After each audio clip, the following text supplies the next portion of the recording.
Welcome to 50 Ways to Succeed at Work, where you hear stuff about ways to succeed even the most well-intentioned colleagues, advisors, careers officers and HR departments may never get around to mentioning.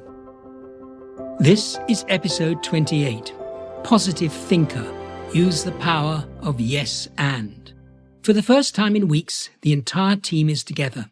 Illness, holidays and other causes stopped the whole group from being together physically.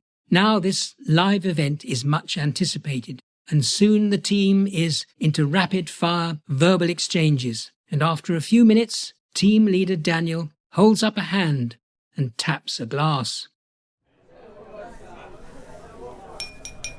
People, it's great to have everyone here. It's been a long time. We've lots to say to each other, but if we're to use our time together more effectively, let's adopt yes and. What's that, Dan? Tell us what you mean. Can you explain yes and, please, Dan? So it's sort of how actors practice being flexible and responsive. It's used a lot in stand-up comedy. In a meeting, after somebody speaks, to show that you're listening, you first say yes and then build on what I've just said. Yes, and I want a monthly evaluation session on the agenda to review what's gone right and what's gone wrong this last month, and what to do next. Yes, and we can make it fun with a Prezi for the best speaker. Yes, and we could share this with the other teams to show our current approach. Yes, and we could invite them to share their recent screw-up and what they've learned from them. Good idea. Yes, and we could have a jamboree session every 6 months with the best speakers giving their presentations. Yes, and we could ask our accountants people to estimate the costs we've saved by doing things right the following period. The rest of the meeting flies by, with everybody having a great time. As they all prepare to leave, That was great, Dan. Really enjoyable. Yes, and let's do it next time we meet. now let's relate this story to your situation at work. People learning about the power of yes have three main questions. Why do people say yes and? What is a yes and attitude? How can yes and help me succeed at work? So why do people say yes and? Because it's like a grenade thrown into communication.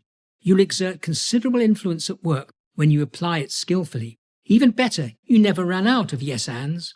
There's nothing magical or mysterious about yes and it's not a panacea for meetings or discussions without focus or direction. Yet it can transform how a group works together, which alone can enhance your search for success at work. People use this method since it makes us suspend judgment. It keeps us in the here and now, and even allows us to cope with failure.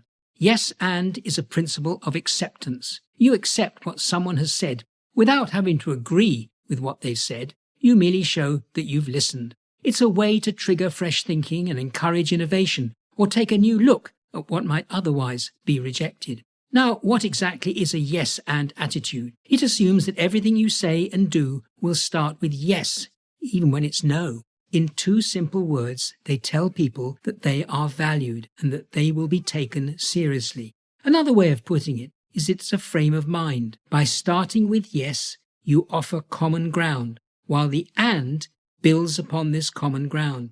For example, you accept and expand on ideas, and how will it help me succeed at work? Lastly, people are concerned about how yes and can help me succeed at work.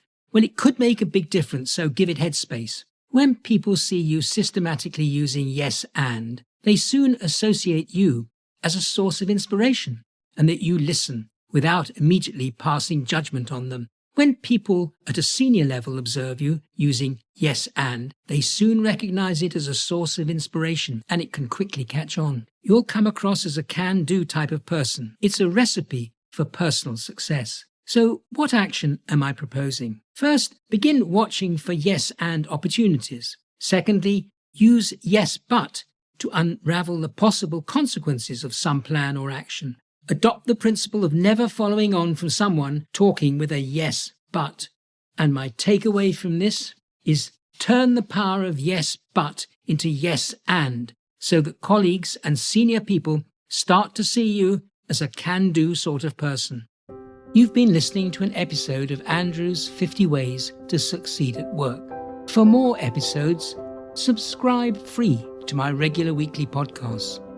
You can catch up on past ones at the 50ways.site, where you can also become a Foundation member with access to e-learning units, further reading links, and the forum, where you can ask questions, share problems, and join a growing community of people who seriously want to succeed at work. Now there's a new book and an audio version called, you guessed it, 50 Ways to Succeed at Work. Buy it at Amazon or the 50ways.site.